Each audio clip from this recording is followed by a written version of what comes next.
What up? What up? This is Reverend Donte Carroll. I just want to let y'all know I am not behaving myself because I was supposed to be on hiatus until uh, the beginning of December.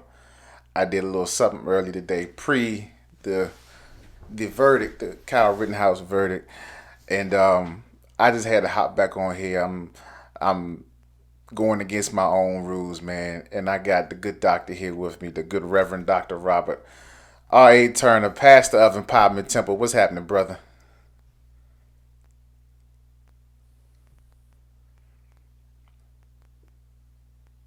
Can you hear me, Doc? And good to be here with you. Great to be here with you. Wonderful. Listen, Yes, sir. Can you hear me? yeah, I can hear you. I can hear you. Great. I said great to be here with you. Wonderful. Listen, uh, we gonna cut right to the chase. We have this Kyle Rittenhouse verdict, and if I'm not mistaken, I was probably one of the first people you hit up when that verdict came in, and you was telling me how heated and livid you was, and I share some of the same feelings, man. And you know, I guess my question to you is because in your ministry you deal with a lot of things that affect the African American experience, the black church, the black community. What does this verdict mean for our people? Well, first off, what was your response when you got the verdict? Like, how did you? What's your take on it? How did you respond? What was your reaction to it? I was completely disgusted, and surprisingly shocked um, when I saw the verdict. Um, and I mean, how many times can Kyle Rittenhouse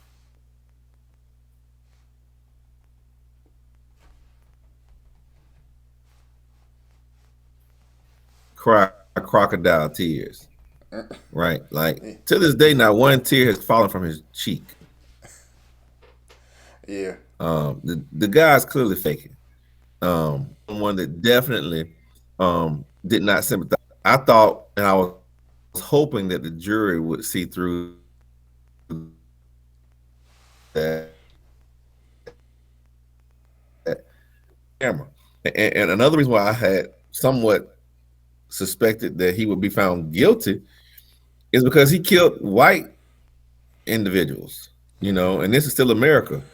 Um, um, but it was sad to see that even our white allies who are conscious and who seek to be a part of the alleviation of white supremacy on the American society, they can be killed and gunned down with no no recourse as well. And the guy who shot them dead in cold blood gets off guilt gets off as innocent on all charges, on every single charge. well, I mean, in my opinion, And so it just shows me yeah, that yeah. even go ahead. No, I was just saying, even in my opinion, one thing you mentioned, his victims were all white. No black people were killed, you know. And some people will argue, well, where's the racism in that? In my opinion, racism is all in that because if we look back in the civil rights movements of the 50s and 60s, you had Viola Louiso, who was a white woman supporting the cause of African Americans. You follow what I'm saying? Any white person that supported the cause of the plight of the black folks, they called them nigger lovers, and they didn't see you no differently. They hung you, they lynched you, they killed you. You follow what I'm saying? But of course, the argument is that Rosenbaum, who was a white individual, he was saying the N word and all this other kind of stuff. But the overall point of what I'm making is anybody who stands on the side of African Americans and the plight of African Americans, they're not going to be looked at any differently. And I think when we look at it in that aspect, we can see where race applies to that situation. No, we can, and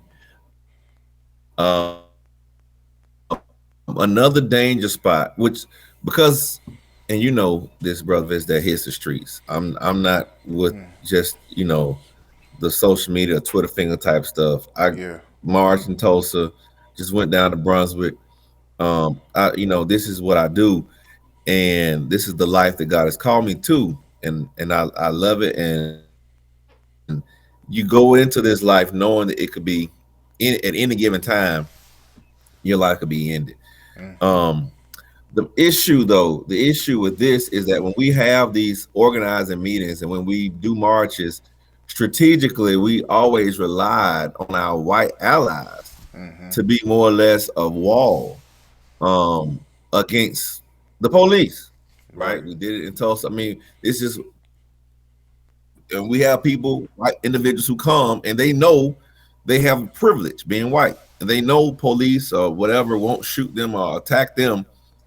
But now this case, or what happened with individuals in Kenosha, Wisconsin, the two that were killed, kind of throws that white privilege in the trash if Mm. you are using it on behalf of black people, Hmm. you know. And in Oklahoma, as in other states across the nation, they're passing laws to make it where if you run your car through a group that's protesting, Mm-hmm. you will have immunity. Mm. Right? So now you can run through us with your vehicles like they did with the young lady who was killed in Charlottesville, right? Right. And they ran through us in Oklahoma. A young man was hit and was knocked off the interstate and whatnot. Run over. Um, and Kyle Rittenhouse in Wisconsin shoots and kills two people, Mm-hmm. and it's like protesters are really not open prey to anybody. And let's be clear about this. These are protesters who are advocating for the alleviation and the eradication of white supremacy. These are not protesters who, you have never seen somebody run a car through a protest movement when people were against abortion. You've never seen Right. a car run through a protest movement of people that were against the vaccine, right? You Mm-hmm. don't see people run through cars and shoot protesters who are anti-vaxxers. But when you see people advocating for black issues, you see folks having automobiles run through the crowd, people having automatic weapons shooting folks up, and you have states now that are saying, you know what, if you do that, you can have immunity. And now if you shoot and kill them, you'll be found not guilty on all charges. And I think this is the dangerous time in America because, as one of our presidents mentioned, those who make peaceful protests impossible make violent revolution inevitable. And I don't think America is understanding the the trajectory she is on by really making peaceful protests impossible or more impossible in this nation than it was just yesterday. Kyle Rittenhouse, we can go and debate on the trial, the facts of the trial, how the trial went, whether the prosecution, um, you know, made their case. It's been argued that the defense made a better case, which in my opinion they did. They made a better case. It was more compelling. The prosecution, if you look at how things were done legally, the prosecution did some things that were not ethical in some instances, and so that could be debated. I think there's a bigger issue as to why, and I did a post earlier as to why African Americans are kind of upset with this Kyle Rittenhouse trial, because we're not given the same leeway as our white counterparts in many different things when it comes to functioning in this country, right? And so one of the reasons, in my opinion, as to why a lot of African Americans are highly upset is because you have a white 17-year-old who was able to walk around carrying such a rifle, an AR-15 rifle, right? He was able to walk around with it strapped on his body, on his person, and nobody questioned whether he had a license. Nobody questions whether he was of age. Nobody questioned if he was a child or what have you. But then you have an individual who's also 17, such as Trayvon Martin, right? All he had was Skittles and iced tea. Nobody ever said was he defending himself in Mhm. the right way. Nobody ever said was, uh, he had a future. All I've been hearing the whole Kyle Rittenhouse trial was this young man right here has a future. Oh, he has a future. He has a life ahead of him. We all have a life ahead of us. Mm. But when it came down to Trayvon Martin, you didn't see this picture a lot. You saw this picture, right? And so the point that I'm making is Mm. when it comes to talking about people of color and white folks, we're looked at a lot differently than our white counterparts. Our children are looked at a lot differently. And I think that's the real argument, that's the real issue, that's the real Right. elephant in the room that people are not really addressing, although they may be trying to address it, but it's going unnoticed. It's like people are not really effectively communicating this is why we're having this issue, right? And so granted, the defense may have made a better case, but what my concern is, bigger picture, what this verdict does is it gives the green light for other vigilantes, white vigilantes, to go out here and feel as though that they are Teflon Don and can just have a field day with carrying their weapons. Now, if Kyle Rittenhouse was a black kid, he wouldn't even got a chance to walk up the street with such a firearm. And I think that's the thing that a lot of people are missing when they're looking at this whole situation.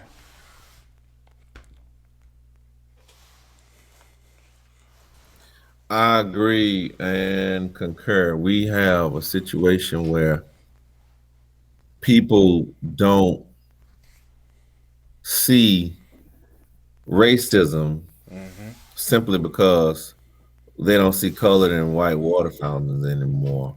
Yeah, it Um, looks different. but the privilege that Kyle Rittenhouse acted with and utilized is something that most 17-year-old black men, Hmm. black young boys would never exercise.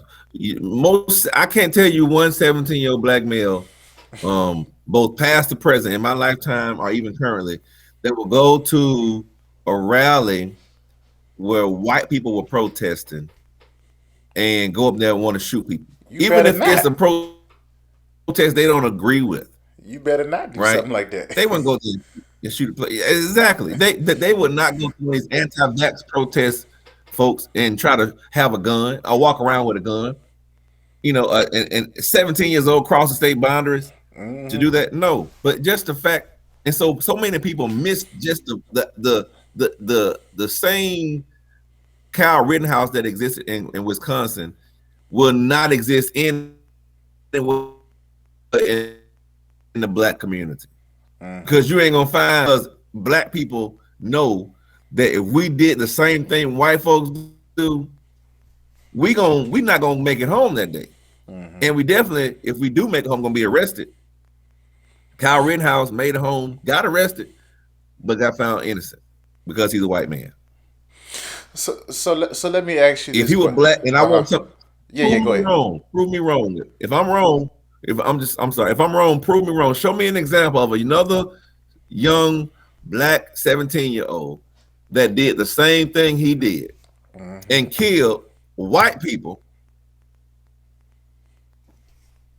and didn't go to prison Well, let's see or this. didn't get shot while they was doing it. Let- what if an African American back on January 6th would have went down to the Capitol with the My Lord. AR-15 and said, "I'm going to go Yep. protect government property," and then shot three folk, killed two?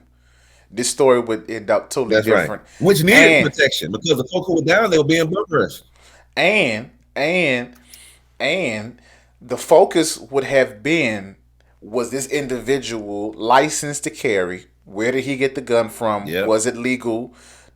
Did he rightfully have possession of the gun? Like all of that would have been the focus, And so These are the disparities when you're talking about race and when you're talking about equality in this country that you have to really look at and that we have to fix, because otherwise this is going to get worse.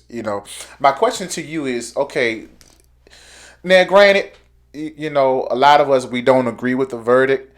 Would you say that we should respect the verdict because this is going through the process? Some people say, okay, we should respect the verdict. This is what the jury decided. Should we respect this verdict, and where do we go from here with this verdict?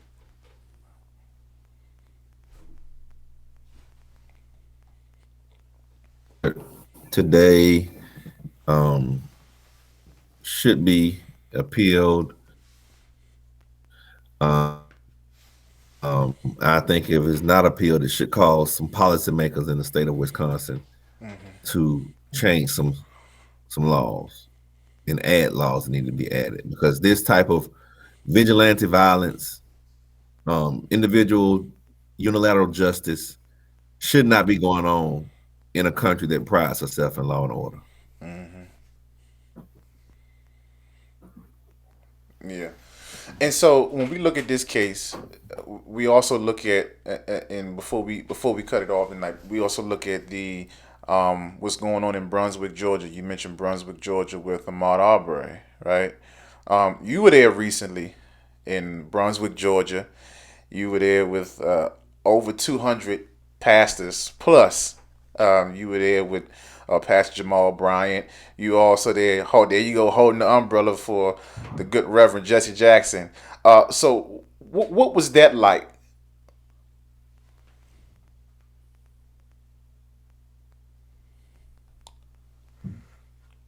Uh, so many freedom fighters and legends in the game. Always an honor to be in the midst of Reverend Jackson, um, and Dr. Bryant, and of course Reverend Al, and so many others. Great legal minds like Benjamin Crump and Lee Merritt, and the mother of Ahmaud Arbery, um, sweet soul. I was humbled to be able to pray for her in the courthouse along with Reverend Jackson, and it was a touching moment. In fact, we had just left going inside right there in that picture. And it was a powerful moment to see clergy come together to pray over this family. And the fact that the attorney specifically called out the black pastor. I mean, that was, I don't think any other occupation has been so singled out in a courtroom for not wanting for not wanting the presence of that occupation and those who exercise it to be in the courthouse. And I was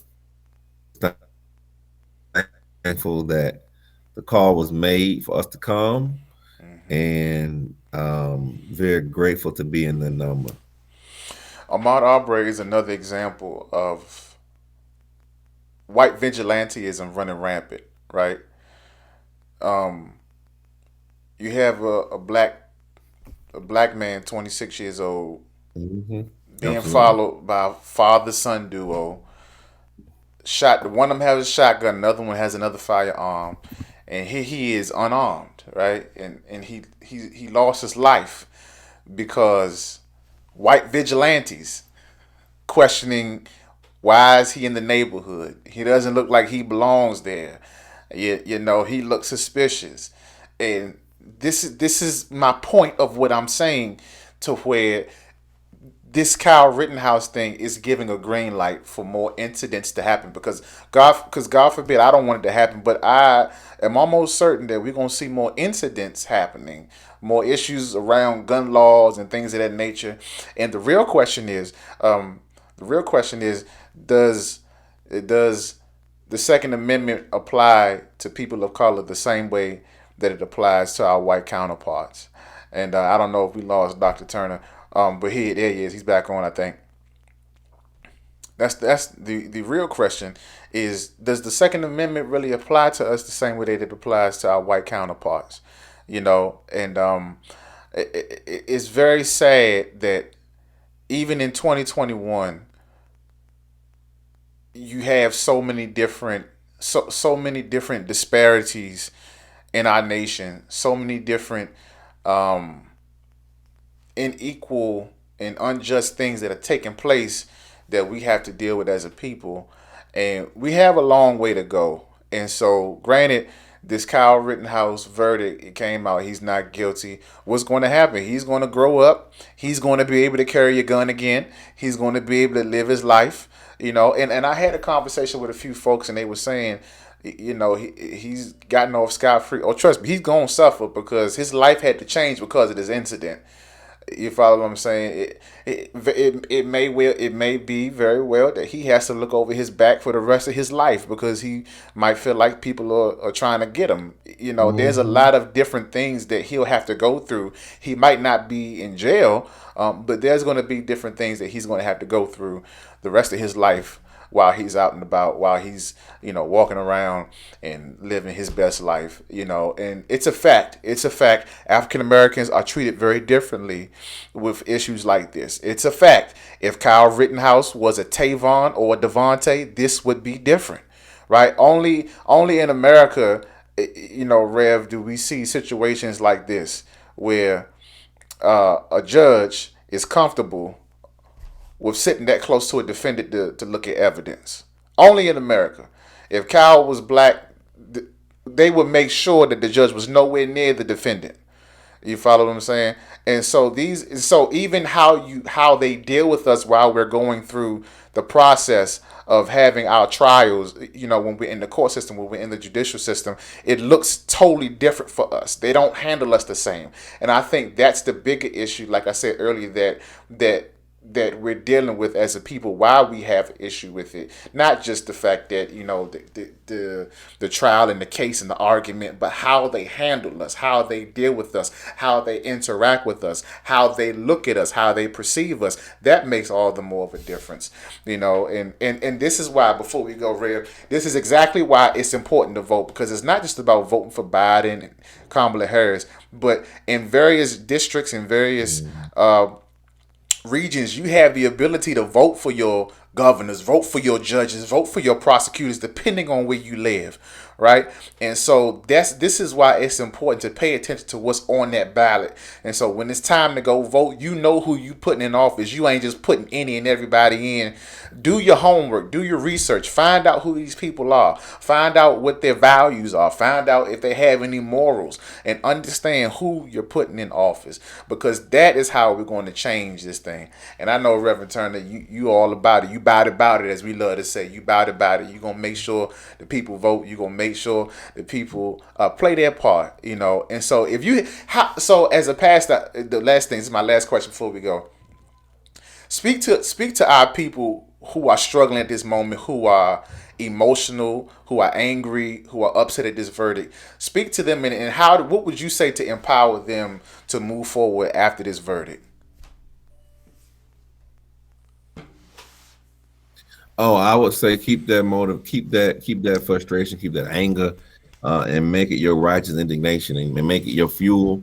When you have to go and stand in the lines for, make it your fuel when you are trying to push an issue locally. Make it your fuel to know that your work is not in vain and that you're not crazy, right? You're not creating Yeah. an enemy. You know the enemy exists.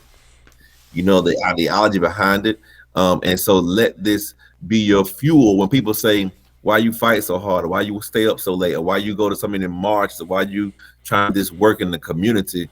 This is why, because what happened in the court case today should not happen again, and we have to fight like heaven to make sure it doesn't.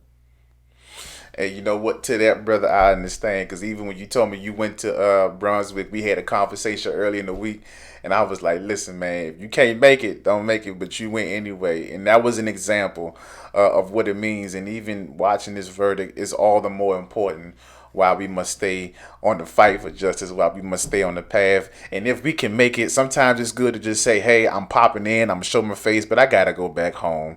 All right, because I gotta have balance. And that was a good example of what you did, because I was watching you, brother. All right. But Reverend Dr. Turner, it's always a pleasure to have you. We ain't gonna hold you long, brother. I'm be on hiatus until the first week of December.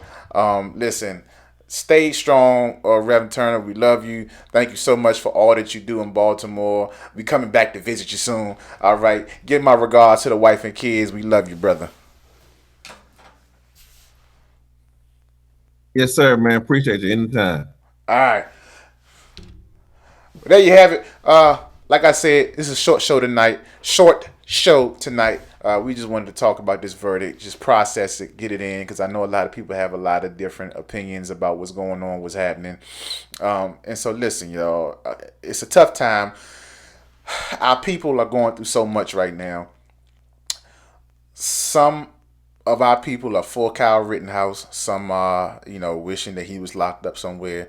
Regardless of how you feel, regardless of what you think, right? The verdict is done. It's in. It's over with.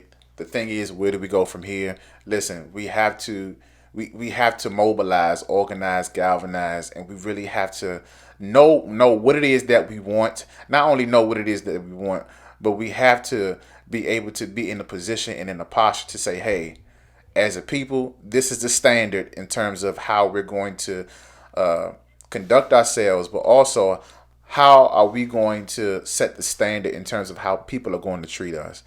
And so, if anything, take something from this Kyle Rittenhouse verdict, whether you liked it or not. Take something from it and learn a lesson to the point to where you can come up with things to help better our community and get better results for our community. And that's what it's all about at the end of the day. As long as we're alive, I believe we're always going to have a struggle in some way, shape, or form. There's always going to be a plight and a fight that we have to, support and chase and attack in some way, shape, or form. But listen, no matter what's going on in your life, no matter what the issue is, no matter what the trial, the circumstance, or the challenge is, all right, you have a voice and you have the ability to use that voice. Don't let nobody take your voice from you. Don't let nobody tell you to tone it down, cut your volume down or anything. Do me a favor, regardless of what's going on, say it with your chest. All right. I'm Donte Carroll. Until next time, y'all do me a favor and share this broadcast. Share it. Hit the share button. Also, do me a favor, another favor. Y'all follow me on social media at Twitter at Donte J. Carroll, Facebook at Donte J. Carroll Senior with an apostrophe. Follow me on YouTube at Donte Carroll, no apostrophe. And also, I'm on Instagram at Donte Carroll, all one word, no apostrophe. And y'all, listen, I love y'all. Y'all be safe. Y'all calm down. Y'all process this. And let's move forward. I'm Reverend Donte Carroll. Until next time, y'all be blessed.